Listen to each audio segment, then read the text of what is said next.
Welcome to another episode of the Cosign Conversations podcast. This is a special edition. This is Relationships with Money, powered by Frost Bank. Today, we're going to be talking about dead presidents building a profitable stock portfolio. And today, I have Phillip Washington Jr. He's the CEO of Stonehill Management and the host of Wealth Building Made Simple podcast. How you doing today, brother? I'm good, man. Appreciate you for having me. Man, thank you for being here and be able to talk to us and share your experiences with us. Like we said offline, this is not financial advice. We're just going to give you the education, resources, and tools that, we've learned along our journey to kind of help you entrepreneurs get to where you want to go in those building your financial freedom and your journey towards that. Before we get started, I kind of want to know about your background, man. How did you get into, the finance space? So the short version of it is I knew I wanted to be an entrepreneur in high school. I didn't know what that meant. I just knew, I didn't want to work for somebody. Right, same. So, I door knocked and I sold direct TV satellites and stuff in high school. After working at Best Buy, that's when I realized I didn't want to work for nobody.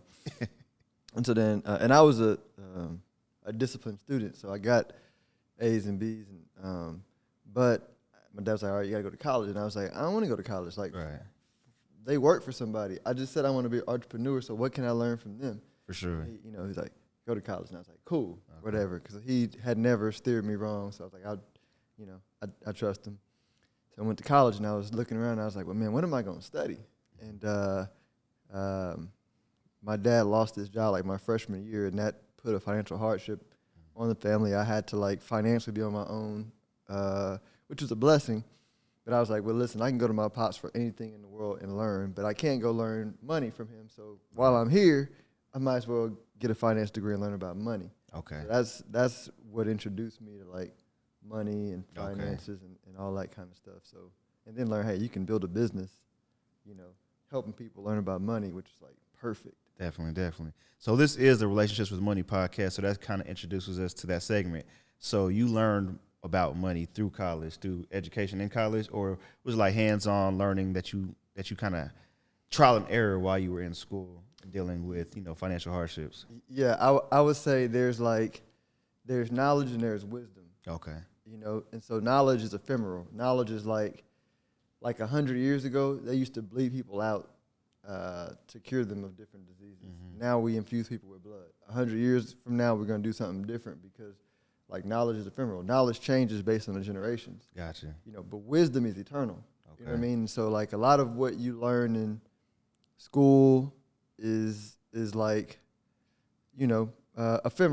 You know what I'm saying? But you have to learn that stuff for sure to understand the pattern, right? Gotcha. Which you only understand the pattern through experience. Right.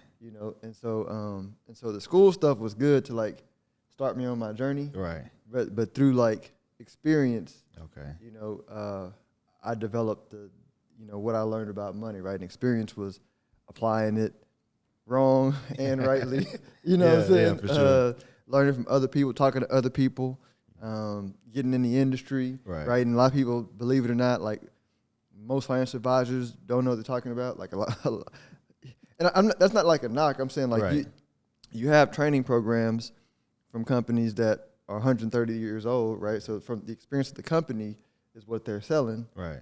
When you work for a company, so it's not like they're giving you just terrible advice. But I just mean even as an advisor, you're only applying what they teach you, and then over time you learn this is what I want to keep, this is what I want to throw away, for sure. And you get to the principles that never change, which is when I got to that point, I started my own company, which was unconsciously what I was looking to do, right? Okay. So I wanted to do my own thing, but I sold for a company for 8 years until I got to a point to where I was like, all right, I understand the principles now to go out on my own. Gotcha. But you learn, like you say, you learn from the company, learn from corporate, took that, fine-tuned and started your own company, which is Stonehill Management, right? Mm-hmm. Okay, so for that, kind of tell us, because this is all about, trial and error. Mm-hmm. Kind of tell us about some mistakes that you've learned early on dealing with money that you feel like people should know about to keep them away from making those same mistakes. Yeah, I mean, one of the big ones is in college,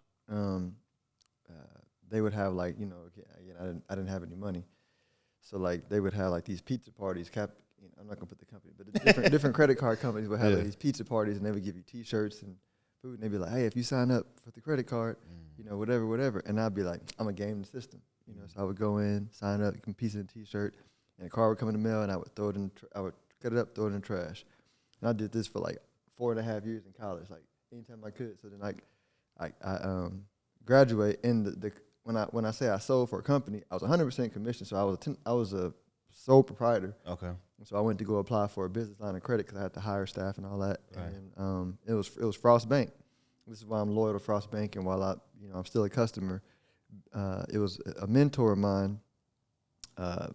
Sat down with me after I applied for it, and he was loaning money to he had been with Frost for, he was like Rod Washington level. Yeah, you know what I'm saying? So he was up there, sure. But he was a, brother looking out for me. So he sat down, he said, let me explain how credit works to you. You know what I'm saying? 'Cause my credit score was like 500. Oh, wow. And I didn't even know. I was like, is that good? Like, I didn't know. Right, you know what I'm right. saying? Like, Still early, yeah. I was like, is that good? Nah. And I say, well, what's the problem? Like, I pay everything on time. He said, well, you have like 20 something, Wow. zero balance credit cards. And I'm like, okay. He wasn't using them. oh, Yeah. I didn't understand that. Right. I wasn't using them, but they were still open.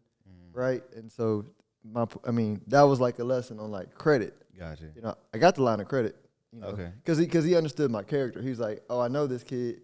I was 22, and I had been on the Black Tamer board with him in San Antonio. I was 40 under 40, so he was like, I know his character. Like, if we loan this little credit, he'll pay it back. But it was the whole just education process. Right. Salute to Frost Bank for that, because a lot of people would have seen 500 and turned you away with no explanation and were like, unfortunately, we can't give you this, and that's it. But I'm glad for them to, build a relationship and actually tell you what happened, and, you were able to still get that line of credit, which is amazing. Yeah. So a lot of our audience, 25 to 35, so a lot of them have some basics of investing, of credit, et cetera. But let's start from the beginning and work our way up, right? So for somebody 25 or 30, have their own business, but they're like, I want to start, investing in stocks and building a portfolio. What do you recommend they start? Like, where should they start at? It goes back to the beginning. So I think a lot of people, when they start investing, they start from the premise of fear. Okay. And so I just use it now to like to say, listen, like, you can read everything that you want to read out there. Like, the only way to gain wisdom is through experience, because knowledge doesn't mean anything. Right. I mean, like, it's a part of the journey. So I'm like, read whatever you're going to read about it, right, wrong, or indifferent. You're not going to know. Go test it. You know what I'm saying? Go try it out. You know what I mean? Learn. Try it. Learn. Like, somebody might tell you stove is hot, and if you never experienced burning yourself, you're going to be like, let me just touch it just to see. Right. I mean, that's the mind of entrepreneur, which is, you know what I'm saying? So I'm like, testing things out. Yeah, I'm like, just like develop that mindset of not being afraid to test things out, because the cool thing about it is, like, well, most people don't have any money at any point in any age in life. So then, and I'm speaking to my younger self. At 20, I thought I had to figure out the world by 30. Right. Or really that year. You know what I'm saying? Sure. But I'm like, the cool part about, like, starting off, but this applies to anybody who's 40, I'm like, just, like, go through the process of learning. Like, go through the trial, go through the fire, learn, do things wrong. It's okay. Because if you never give up, then you get to the wisdom. For sure. Most people stop. Right. You know what I'm saying? So just, like, that's my advice. Okay, for sure. Go do a bunch of wrong stuff on accident. So there's a lot of platforms for people to start, right? I'll be completely transparent. When I first started with stocks, I started with Robinhood. I don't know if that's good or bad. Is Robinhood a good platform?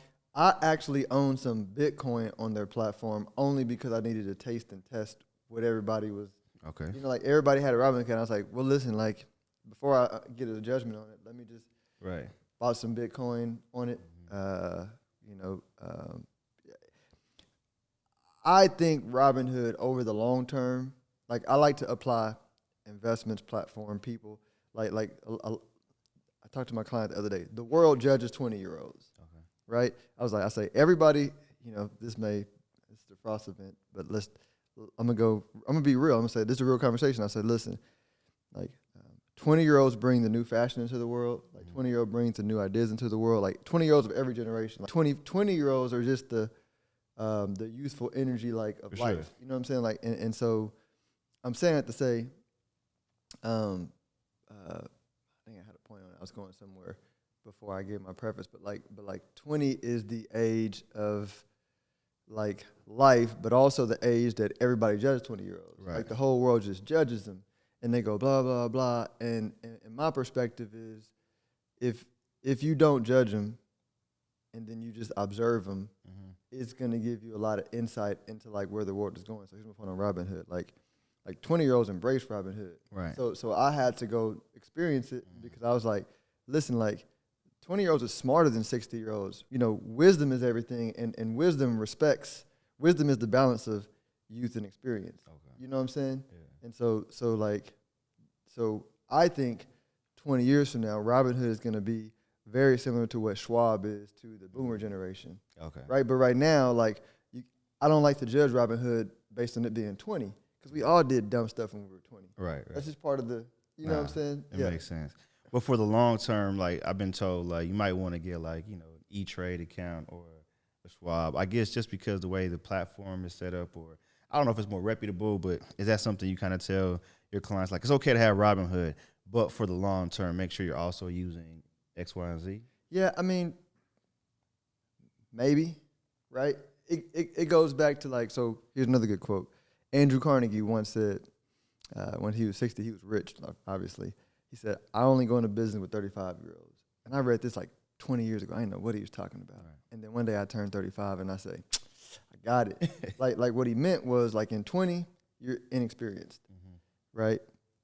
At 35, you're experienced, but you're not 60 and married to the old world, right? Because and I'm talking like the generational mindset. Individually, you can't put anybody in it, but generationally, you talk, like generationally, yeah, like I want to invest with 35-year-olds because they're not married to the old world. So I'm saying, like, I use Schwab as a platform for clients. Right.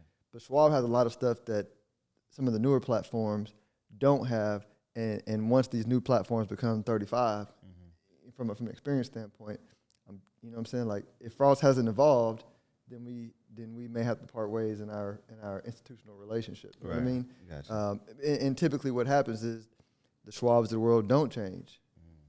Maybe they will. Gotcha. But in general, they don't. And so I'm saying, I don't think it matters. Okay.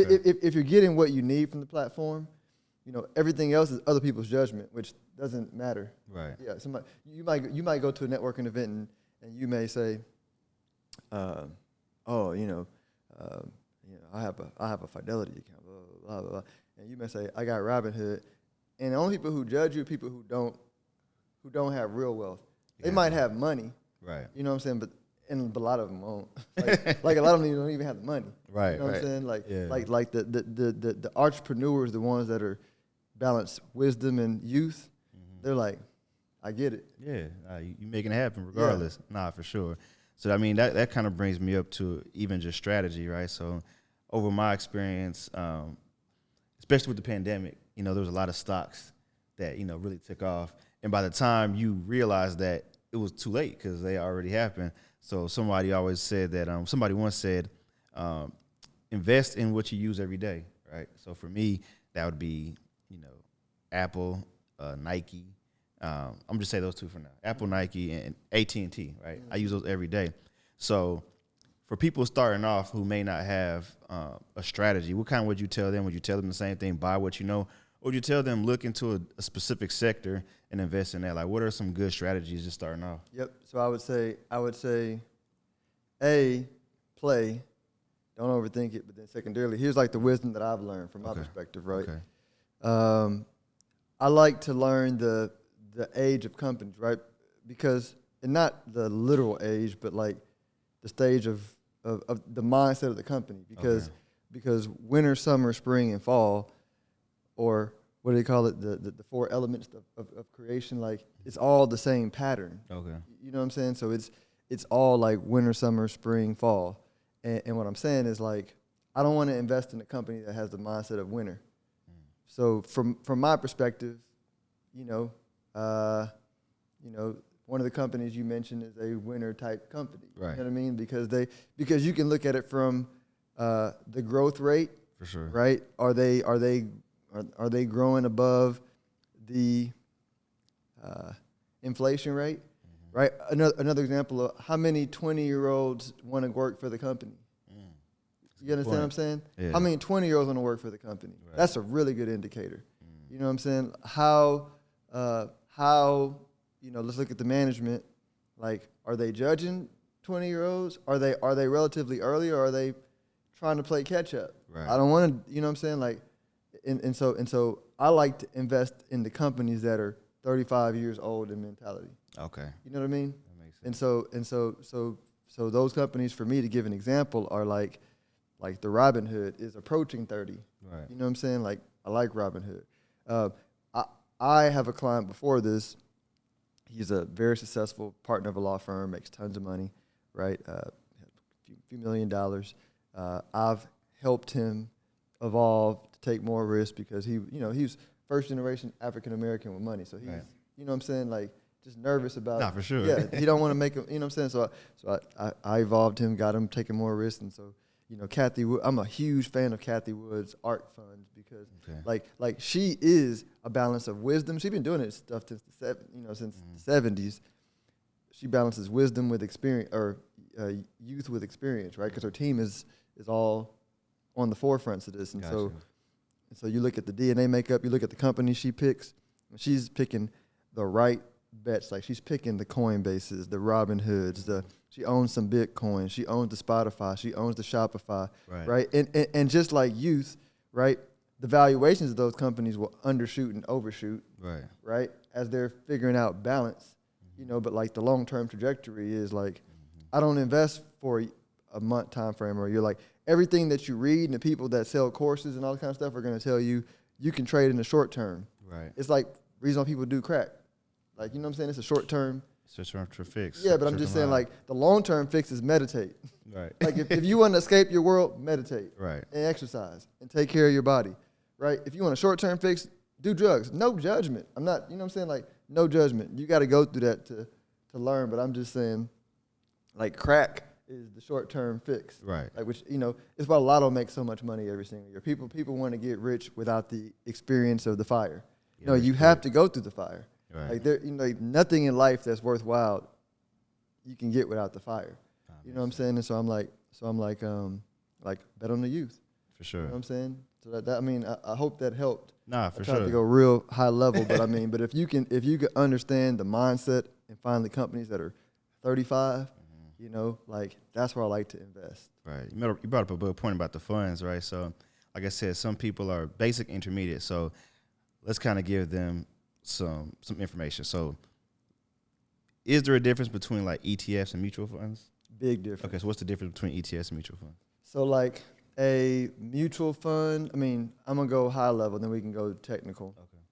So a mutual fund, you can only buy and sell at the end of the day. Okay. So, like, if you want to place a trade, buy or sell, it happens one time a day. Okay. An ETF, you can trade throughout the day. Okay. So if you buy an ETF in the morning, it's like a stock.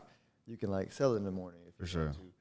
An ETF is also, like, transparent. So at any point in day, you can go in and see what's owned by the ETF. A mutual fund, don't quote me on this, but most of them only report like quarterly, maybe. Okay. On the holdings, ETFs are more tax efficient, right?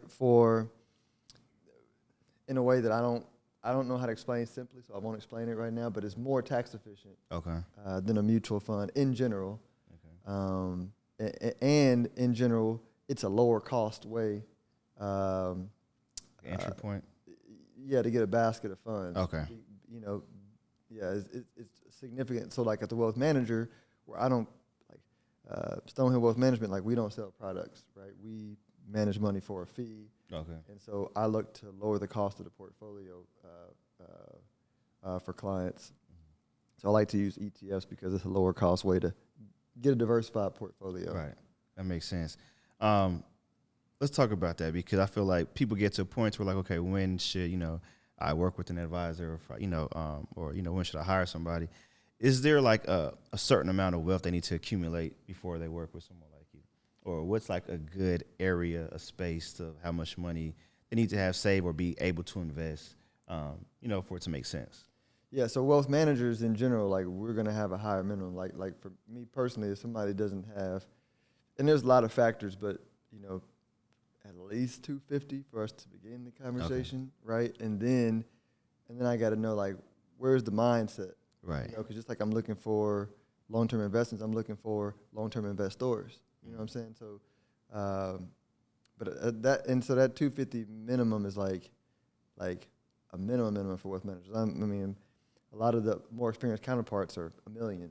Okay. You know what I mean? And I'll probably be there pretty soon, because I have too many clients, and I love them all. But so to come in and take and to have my energy is going to cost a lot more money. Right. But that's in general. But then you have like financial advisors, which are like Edward Jones or like the New York Lifes or you know, I love Frost Bank, right. And I haven't dealt with the wealth management team, but I mean, I would think they would have their bank is long term, so I'd imagine their wealth management team is long term. For sure. So you may even have like a Frost, and they may have like lower minimums because their team is attached to a bank.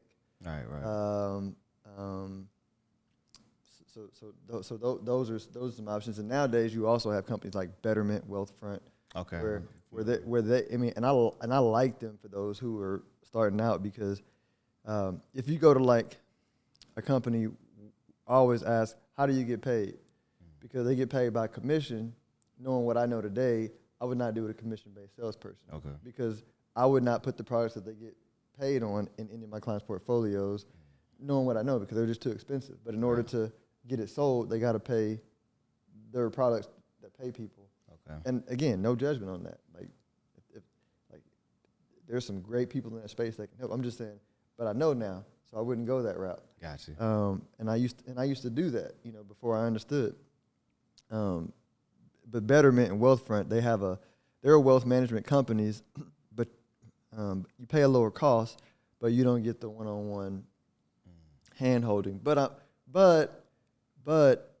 if you're building to $200,000, $300,000, right? There's really not a lot of advanced planning you need to do, and not to degrade the amount of money, but I'm just saying like it's different when your portfolio goes from $1 million to $600,000. You know what I'm saying? Like you need somebody to like talk you off the ledge. But if you got 50 grand and it goes to 30 grand, you know what I'm saying? Like you weren't planning to be financially independent on that money anyway. Right. And you have time. So you won't need the extra level of, you know, am I doing the right thing? Right. You know, which is what we get paid to do. Okay. You know? That makes sense. I feel like when you talk about that, a lot of times people get confused with day trading and then like long-term investing, buy and hold, because you may see a stock go from, just an example, let's say go from 70 to 100. You're like, oh man, you know, I gotta sell because you're making profit. What do you tell somebody with the mindset if they want to build wealth over time, because wealth takes time, right? What do you tell them when it comes to, you know, buying and selling in regards to stocks over the journey? As far as like first thing I always say is, don't believe me. Go look at the results of other. I say go look at the Forbes or Fortune, whichever one does it, 400 richest people list. Right. And I was like, everybody in that list had a big part of their wealth in one or two companies. They're like, what about hedge fund traders? Don't be misunderstood. They made their money off ownership in their hedge fund. Like they own an investment advisory firm. Like my firm is going to make me more money than my investments over time. Right. You know what I mean? I said they charge people for market timing, but like they're working with rich people institutions, right? And if you're managing $100 million, they don't care about. They don't need to grow that at 100 times over time. They need a low volatility, respectable return, so they don't get fired or they don't like become unwealthy. Different mindset than the person who's trying to become wealthy. But I'm like, look at the list. None of them are like none of them built their wealth through market timing. They owned a company and they held it through the ups and the downs, right? I was like, so that's kind of part number one, right? Part number two is when you have a portfolio, I like to think of it like you're like money is a symbol of economic ownership. So money is a symbol of your ownership of an economy. Okay. If you really want to go like, what is money? No, it's just a representative of your symbol of the economy, right? Of your ownership in the economy. So just like if we have a partnership, and then we each have 4 different shares, 25%. Like my ownership in the company, 25%. So like money is your share of that, and so an economy can be our company. Right. An economy can be like the U.S. economy. Economy can be like your ownership of real estate in a certain area. And so when you build your portfolio, you're basically saying, all right, I'm looking to create like this company that I'm gonna invest in. Okay.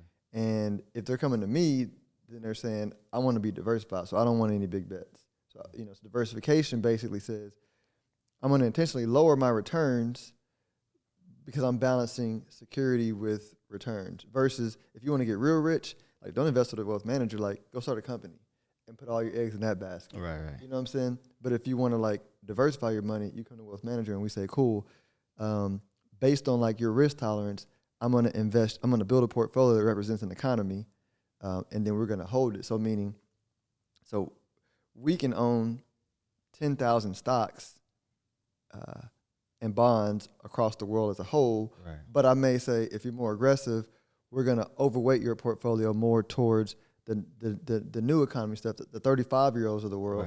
Right? We're going to own Bitcoin. Right? We're going to own ARK type stocks or ARK. And a lot of it. Okay. Right? Versus if you're 60 years old, right, then you're like, I want to own more AT&T. Right. That stuff. Yeah. You know what I'm saying? And so, but I'm like, whatever we own, I need you to hold it over the long term, just like rich people, because this is not a 1 year, 2 year trade. This is let's hold it for 5, 6, 7, 8 years, a decade, really a decade or more outside of rebalancing, because that's the way to, build wealth. No, it makes sense. And can you talk to us the importance of buying income? What I mean by that's become like a popular term, buying income. So buying dividend paying stocks, right? Talk to us about the importance of that, and is that something that you kind of recommend, preach as well? Yep. So the philosophy around dividend is, so let's say go back to the analogy of us running a company, right? Let's say we got the company, we put in our money, and then we put in $100,000, and our company turned our $100,000 principal investment. We were so profitable, we now the value of our money doubled. It's worth $200,000. Okay. Because the value of the company doubled, right? I'm oversimplifying it for like the nerds. For sure. But now it's worth $200,000. So then we'll come together and then a wealth manager will come in here and go, hey, why don't y'all take some of that $200,000 and invest it? What kind of return are you going to give me? 10% a year. And then we're going, I just got 100 in my own company. Now I'm good. Like we're going to just double it again, right? And then we'll double it again. So there'll be a point where your assets become like the equivalent of like a 60, 55-year-old, right? Mm-hmm. Like they're no longer growing leaps and bounds. And so in order to attract capital, they have to look for other 65-year-olds, because 65-year-olds want income, right? So they're saying, all right, if I'm growing at 5% or 7% a year, okay, now that's lower. Mm-hmm. Now we need to pay a 3% dividend to get it up to a respectable return to attract capital, right? Gotcha. So because if the managers can take my money and grow it back in the company at some level, higher than 10% or something, and I have confidence in them, right? Like, don't send me a dividend, invest that money, right? I'm giving you money to make money, right? You know what I mean? Like, so if you're making it, go reinvest it back in the company. So Amazon doesn't pay a dividend, Facebook doesn't pay a dividend, Google doesn't pay a dividend. AT&T has to, because they're not growing at. AT&T is trying to attract 65-year-olds, not 35-year-olds. Gotcha. From a portfolio standpoint, and so the dividend craze, from my perspective, is just another example of some people learning a little bit of knowledge about investing, right, and then going on the internet, and I'm not knocking what they're doing. They're like what they say, a little bit of knowledge is dangerous. You know what I'm saying? Like, they have a little bit of knowledge, but I'm glad they're sharing it because, right, they're hooking people that may not have gone, they'll learn, and they'll be like, oh, okay, I understand what it is, but this is not this may or may not be what I want, right? You know what I'm saying? But you got to, because I went down the journey. I was like, oh, dividends. Yeah. Got you, exactly. So when we talk about long-term, right, building a profitable stock portfolio, is that something that people need to look into investing as a part of the diversification? Have some stocks to pay dividends, or should they be looking for these like 35-year-old stocks and kind of focusing on that if we're looking at, I want to build something by, 20, 30 years when I retire. I want this to be, like I said, a profitable stock portfolio. Yeah, it depends on the risk profile. So if they say, Phillip, I'm long term, like I'm gonna put money here and I'm not worried for a decade. Like I'm aggressive. Right. Which very few are, but if they said like I am, like, you know what I'm saying? Like if they're like, I understand this, I'm comfortable, I'm aggressive. I just want to make as much money as I can responsibly. Right. Right? Be like, yeah, no dividends in your portfolio. Okay. Right? We're doing the Coinbases, for sure, heavy crypto, right? We're betting on uranium stocks, lithium stocks. Like gotcha. we're going all in on like what the world's gonna look like 2 decades from now or a decade from now. Gotcha. Right? But the normal person that's not like that, like the majority, like 98, probably 99% of my clients have dividends as part of their portfolio because those companies help. Like you said AT&T, I'm using AT&T. They're not going out of business. Like they're not. They own the government. You know what I'm saying? They're not going. Like they're not going out of business. So that's what I'm saying. Like that's I hope that yeah, not for sure. Before we get into some talking points, I went on YouTube, found a couple talking points of subjects you had for your podcast. I kind of want to take this time real quick. So before someone gets to you, right, I feel like people need to do the research. I mean, I'm a big fan of education with execution. Right? A lot of times people educate, and never execute. Right. So can you give us some type of resources that you have found suitable for people to learn about, investing? Because during the pandemic, there has been a lot of gurus, a lot of advisors that came, created content, and, some of them have done well for themselves and for their community. But what are some resources that people can go to themselves to learn more about? Because, when I deep dived into there, I saw, you got to learn charts, entry and exit points. It was a lot, you know, and everybody was saying different things. So it's like, man, who do you believe, right? Yeah. So, like, if I'm saying, okay, I have, give you a perfect example. Let's say it's not a lot. I got $20,000. And I want to invest long term, but, I want to do a little aggressive to where, maybe 20 would be 30 by the end of, that's a lot, but maybe 30 by the end of the year, right? Where do I need to start researching so that I have the right information to take 20 and turn it to 25, 30,000 in a year time frame? Yeah, so I don't know. That's honest stuff. Yeah, but nobody else knows. I'm just honest about it. Okay, for sure. I'm saying like some people will tell you I know. Right. To get the money. Right. But ultimately, like, if Warren Buffett says he doesn't know. Right. And Warren Buffett is the richest investor on that list. For sure. You know what I'm saying? Like, now he missed Bitcoin and he doesn't understand it, but he's 90. You know what I'm saying? He's not perfect. But like anything written about Warren Buffett's mindset is Jay-Z's mindset. Right. Like I think what's important is once you get the template for the mindset. Okay. Because the template for the mindset is the template for creativity in the universe, like, and it doesn't change. You just apply it to different constructs. So, like, for example, raising a child. Right. We talked about that before. Like, how do I make sure that my son gets a A on his math test next time? I don't have an answer. Like you know what I'm saying? Like through patience, persistence, discipline, I feel comfortable over the long term. We'll write them. Right. But I don't know how to not have him bump his head. Of course. On something along the way. Of course. Right? Because like he has to. Okay. Yeah. You know what I'm saying? And so like the right mindset for being a father is the right mindset for being a husband.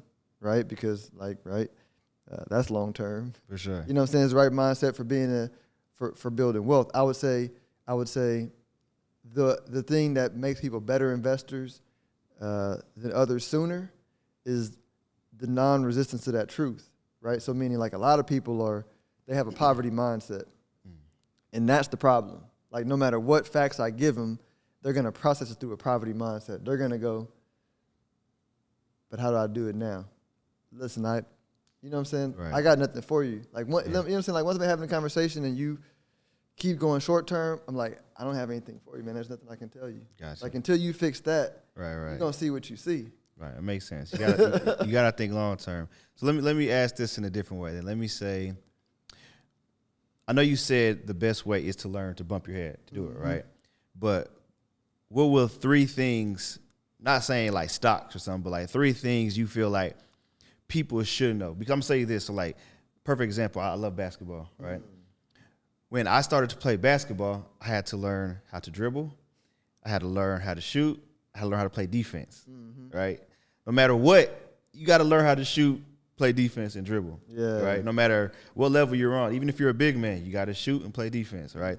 So what were 3 things when it comes to investing that you feel like will help people become better investors or help them along their journey to financial freedom that you feel like these are like, not resources, but things they should know?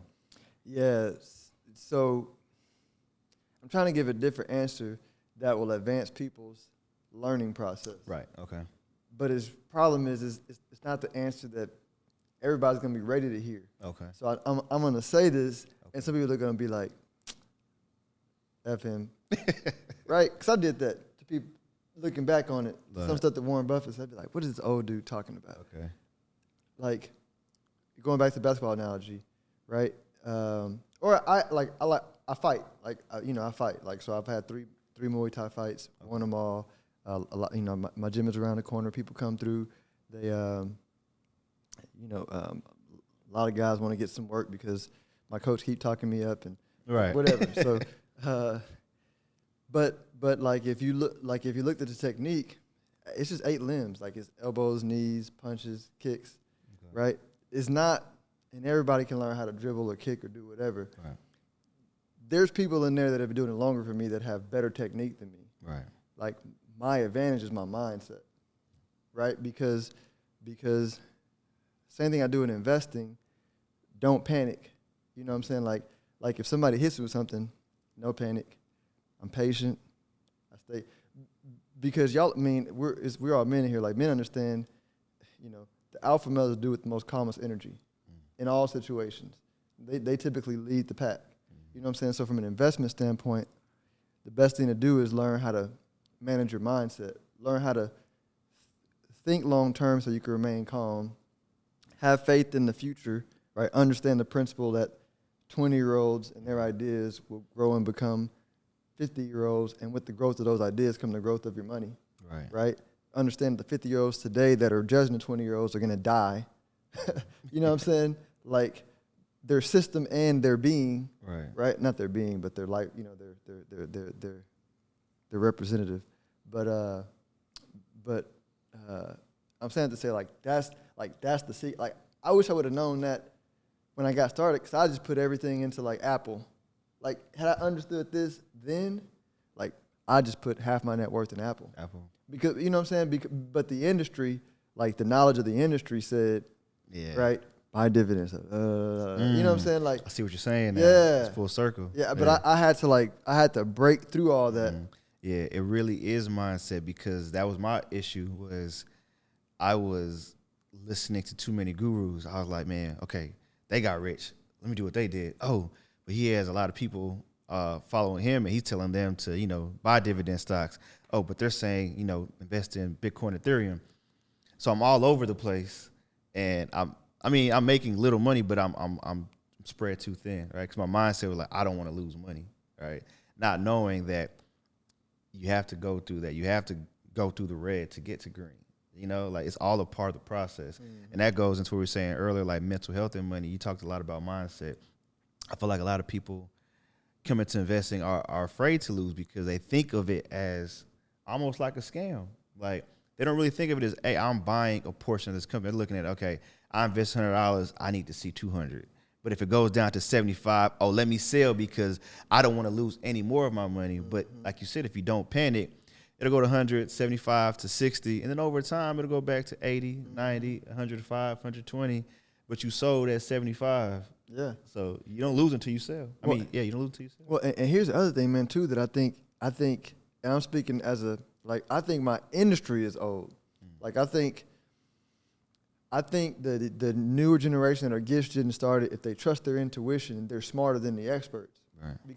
Because like, some of the best investments long term outside of Bitcoin, from my perspective, are going to be like NBA Top Shots, specifically. Like these are NFTs, which I'm sure y'all know. Right. But like female NBA Top Shot cards are going to be phenomenal. You mentioned if you have a daughter, right? And I'm sure you know this, being of this generation, raising a daughter, is like telling my homeboy, I say, I'm gonna buy Cynthia Cooper because I'm from Houston. I'm buying the whole starting lineups, all their stuff, and as NFTs, and they're like, why?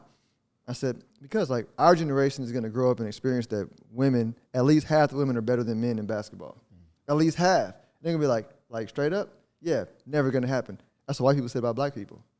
A generation ago. Right. You know what I'm saying? A generation ago they said women can't run companies. Like, we're experiencing it today.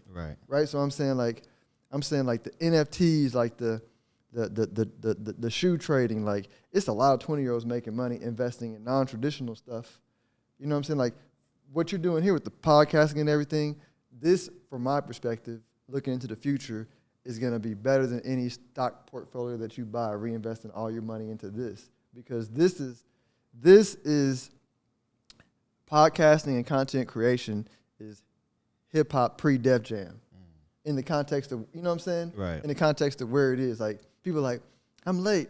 It hadn't even started. Yeah, it hasn't started yet. It's still early. Yeah. It's still early. Yeah. Nah, that makes sense. Man, that's amazing. So I was listening to some of your podcasts, and I wrote down a couple episodes that I saw that I kind of want to elaborate on, right?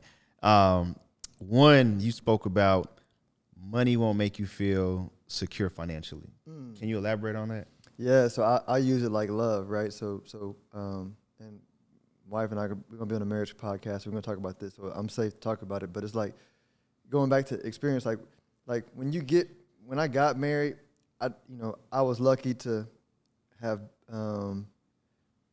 had my fun, made mistakes, and then I was ready. So I went to like this Bible study with men who had been married. They gave me all the knowledge to expect about marriage. Right. I prayed for my wife specifically. I gave, you know what I'm saying? God brought me exactly what I asked for in a woman. And then we got married. And the merging process is a fire. Like, I went in as prepared as you can be. Right. And I'm pretty disciplined. And I still got burned. Not from a bad perspective, but like, I still had to go through the fire, right? We're 14 years in now, but the merging process of the first 7 years was like fire. Right. You know what I'm saying? Because we came together based on lust, meaning like I wanted what she had inside of her, not physically, but like she brought me into balance, I brought her into balance, but that balancing process is painful because you're literally merging two souls, right? For sure. And so, you can always choose to reject the process and stop, right? But like when you're merging the souls, that shit is painful. Right. You know what I'm saying? And so, trust me, I know. Yeah. And so, so my point in saying that is, dang, what question you asked me again? Money won't make you feel secure financially.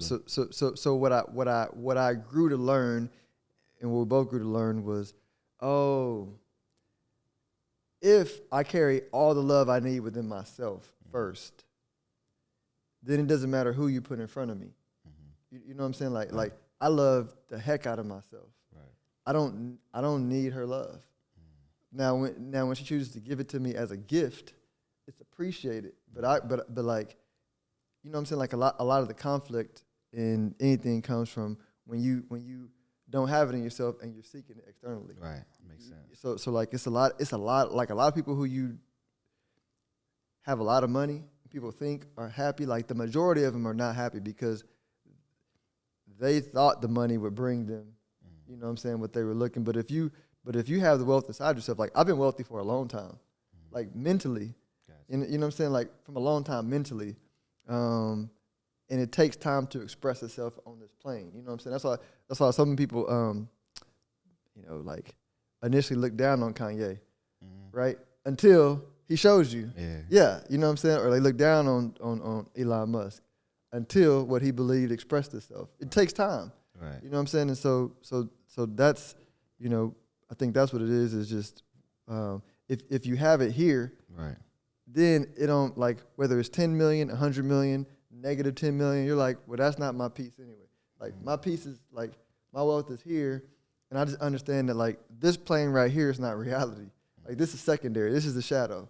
Like the primary is here. Got you. So do you feel that there's I'm not gonna say a number, of course, but do you feel like the knowledge and the mindset makes you more secure than the actual money of it? Yeah, the wisdom. Yeah, like truly understanding what the source of power is. Like if you own the source of power, I remember talking about, hey man, like I say, bro, like I just really want love. Like I just want to express love. Right. He's like, I just want money. And I was like, cool. And he's like, but why you want, he's like, so you take love over money? Yeah. He say, why? I say, cause man, like if you had $100 million and I say, he my homie, like you love me. And I asked you for $1 million, no reason, would you give it to me? Of course. Right? That's why I want love. Right? Cause if you possess love, then what is money? Right. Like what I need, I can get. Yeah. Nah, that makes sense. Yeah. I've always said, I said this before. I said money. This is my perspective. It's okay if we agree. That's conversation. Yeah. I always said money can't buy you happiness, but money can buy you peace in a way. What I mean by that is, we talked offline. If I don't have any money, I'm coming from a point of survival. Like, how am I going to pay, rent, pay my lease? How am I going to feed my daughter? How am I going to keep the lights on, et cetera? So how can I operate or create? And then from my perspective, how can I truly love? Because there's nothing I can do for you. I can give you myself, but at the same time, to be a provider, which I feel like a lot of men struggle with, is like we have to be providers, is how can I love you and provide for you if I can't even take care of myself? Yeah. All right. You know where I misunderstand that, because I agree. Let me explain what I define love. Love is only seeing good. Okay. So some people might call it faith, right? You built this company on faith. Right, definitely. The level of money that has corresponded with your level of faith may or may not have expressed itself right now. Like I could tell you have a lot of faith in it. So I could tell them significantly more money is coming. It's coming. You know what I'm saying? Because you didn't take the setbacks and then fall out of love. You know, you stayed in love with it. You know, so when I say love, I mean there is no real wealth without love. Cause right, they can take every dollar in your bank account right now, and you can lose the where you record. You can lose your team, but if you don't lose your faith, right, you don't lose your wealth, right? And you can always get it all back. Like I said, the real hustlers always get it back. Facts. I done lost everything before. Yeah, I'm still here. Facts. Faith. So I'm using the wrong word, but when I say love, I mean faith. Nah, that makes sense. There's another thing you said, which we kind of talked on earlier, but I kind of wanted you to dive in deeper. You said change is where the big investments and profit opportunity hang out, right? So I feel like we kind of went through that during the pandemic when I want to say it was during, what is it called? The shots, what is it everybody had to get? The what is it called? Vaccine. Yeah. So the vaccine, there was the Moderna phase, all those, right? And people were investing in those. Some people did really great, but it was one of those things to where it was all timing and it was a change, right? So can you elaborate on those type of opportunities that you feel like, that's where the real profit lays and where you have to be ahead of it? Yeah. Can you talk about that? So let's look at some big ones. So every 50 or something years, the symbols that we use to trade goods and services around the world change. We call it money. But that changes. So money is changing. It's going digital. It's Bitcoin, Ethereum, NFTs. Right. That is in the changes in that alone, there's tons of billionaires that made money in the early 1900s in America when the banks moved over here. So you can just play in the financial space and just make massive amounts of money. But let's also go to e-commerce, right? Because in the e-commerce space, you have all these online selling companies where you can sell on Amazon, Shopify, anything that's selling in person can be sold online, right? You got media, what you're doing, you have so many people that are spending all this money on like stuff that doesn't work, that nobody who's 20 and 30 is reading, that only 60-year-olds read and look at, and you know what I'm saying? And so like, and there's around the world, there's never been this amount of 20 and 30-year-olds that have been connected to speak English. You know what I'm saying? Like that's huge. You know what I'm saying? So media and all the different levels of media. Education. I mean, going to college nowadays is a pseudo joke because like you pay all this money and you come out and you don't make any. So now you got the rise of online. Like I have an online course where I teach businesses how to use podcasting because I didn't cold call. Like I built this off of content. And so I have been telling all my friends about it, and they're like, I just can't find time. Well, just take half your cold calling. You don't like doing it anyway, but they didn't have the faith. You know what I'm saying? Gotcha. And so I created a course, put it on Teachable, PhillipWashingtonJr.com. You know, I put some free stuff on there too. But I mean, that is a whole ordeal, right? Because it's not something that you got to even think hard about. Because when I say I could put 100 people in a room, unless they work for a university, I could say the education system sucks, and they'd be like, yeah, it sucks. Okay, so that means like there's going to be a solution coming. Right? I could, hey, the inflation is getting crazy, right? That means the money is dead, right? So we need a new money, right? Healthcare, right? You mentioned those stocks did well, but there's a whole revolution on like how we're going to deliver healthcare. That's that's going to last for a couple of decades. Right. You know what I'm saying? And those are the ones where I'm like, when you have the changes, don't worry about the short-term changes, right? I like to use the short-term changes to give me a clue to what to dig deeper into. And when I missed Bitcoin in the early stages, but in 2020, I had been looking at the dollar like dying, and then I had watched Bitcoin previously in 2017 and watched the chaos, and I was like, all right. After that happened, I was like, let me study crypto. So when 2020 came around and they printed that money and gold didn't move, like I went heavy into Bitcoin, right? Because I was like, oh, okay, like Bitcoin is the gold of the new world, right? You know what I'm saying? But had I not, I watched the spike, I missed it, quote unquote, right? But I didn't really miss it because this is a 50-year trend, right? You know what I'm saying? Yeah. So that makes sense. That makes sense, man. I want to say this before we get out of here.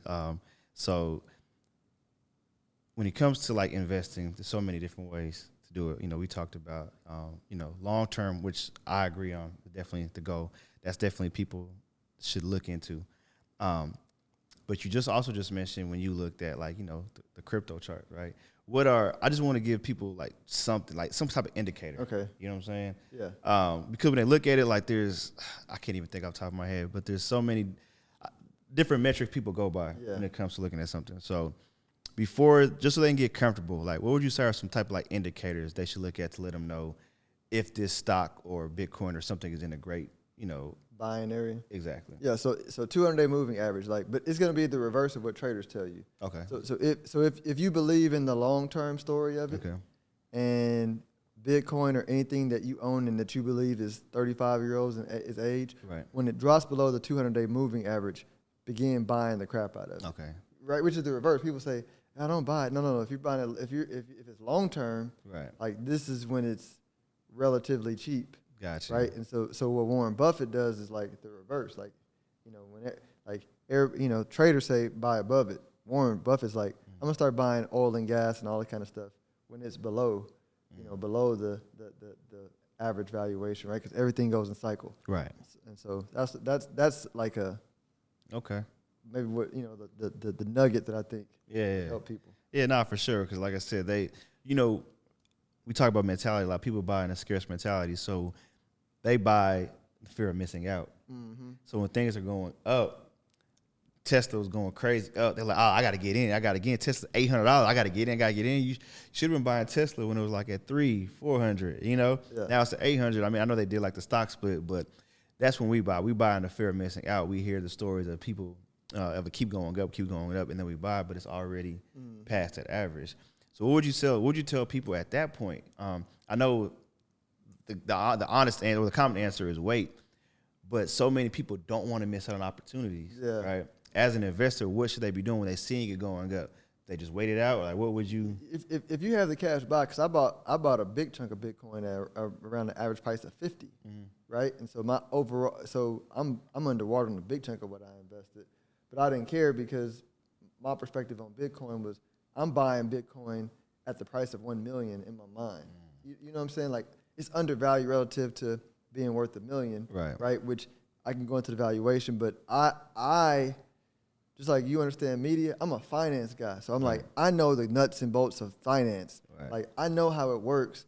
And because I know how it works, I could place a valuation on money, right? And I was like, $1 million per Bitcoin in a decade is like a conservative cheap shot. Gotcha. You know what I mean? Like it's like Yellow Pages competing with Facebook. What?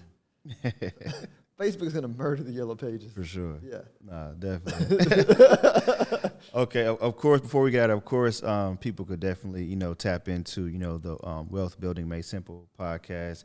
Are there any books you recommend people reading or courses, podcasts that you maybe frequent yourself that people should go to get more knowledge?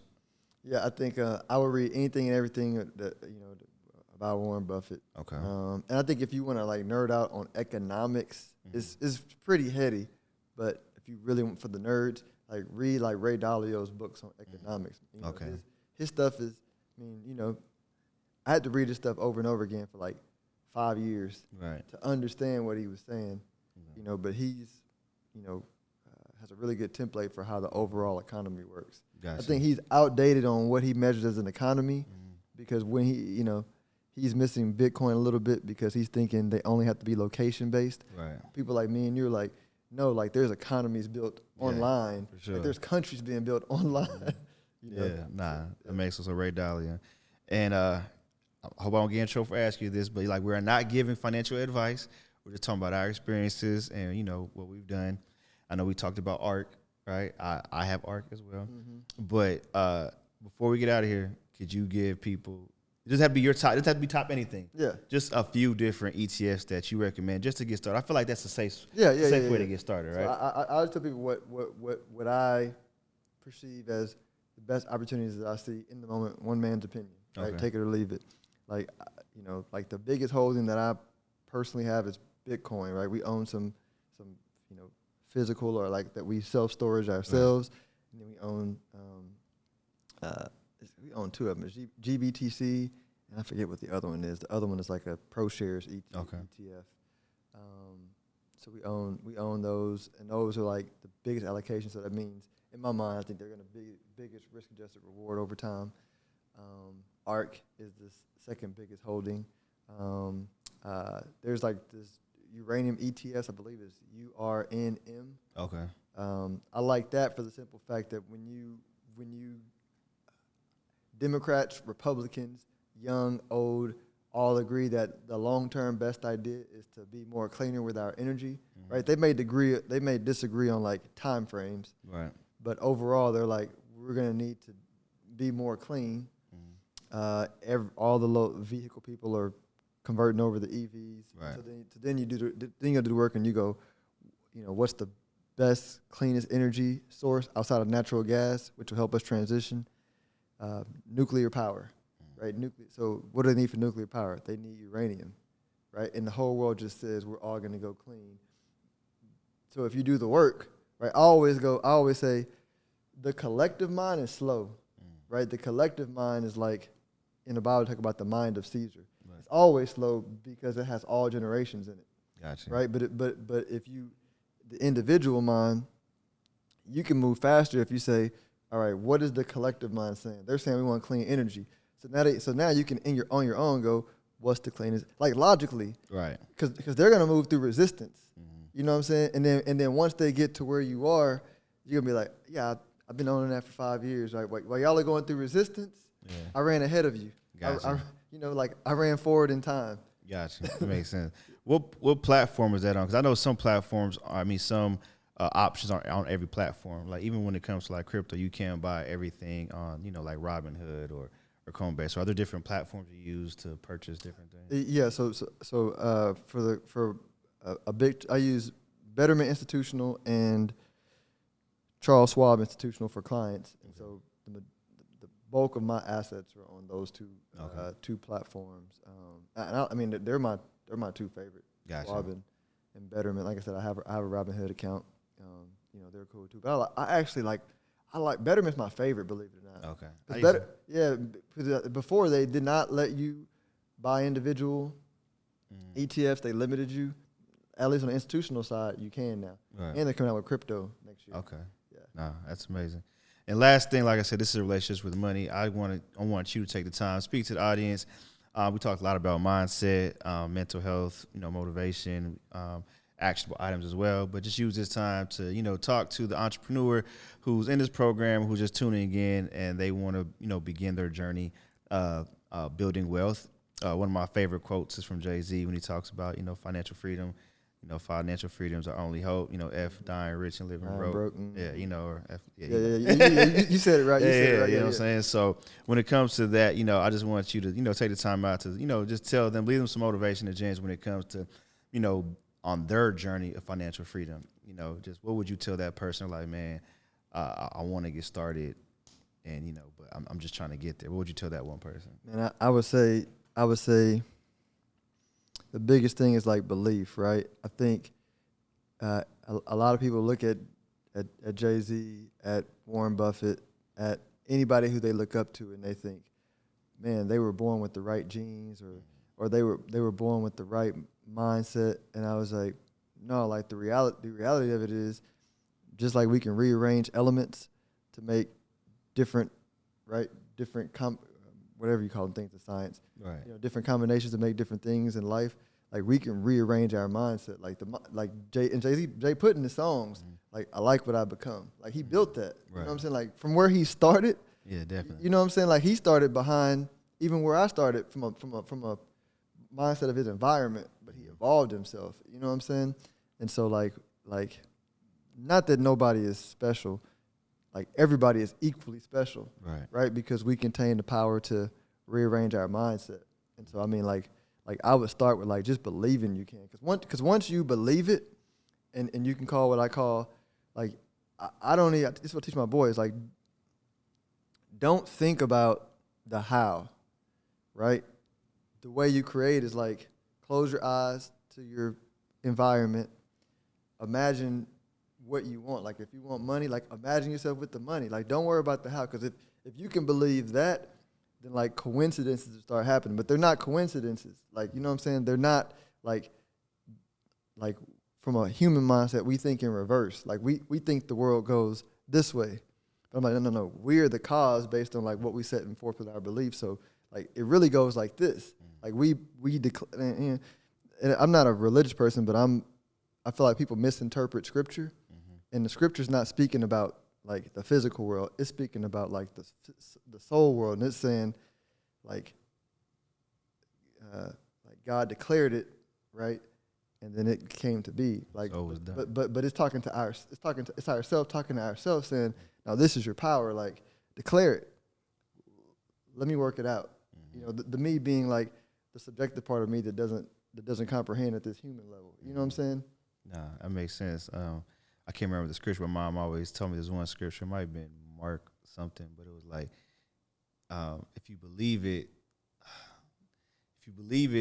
you'll receive it, and it should already be done. Or something. I'm messing up the words, but basically just the same thing. Believe it, and have faith, and it will come. So I feel like that's a great point to leave with this Relationships with Money podcast here with Phillip Washington Jr., CEO of Stonehill Management and host of the Wealth Building Made Simple podcast. Hope you guys enjoyed.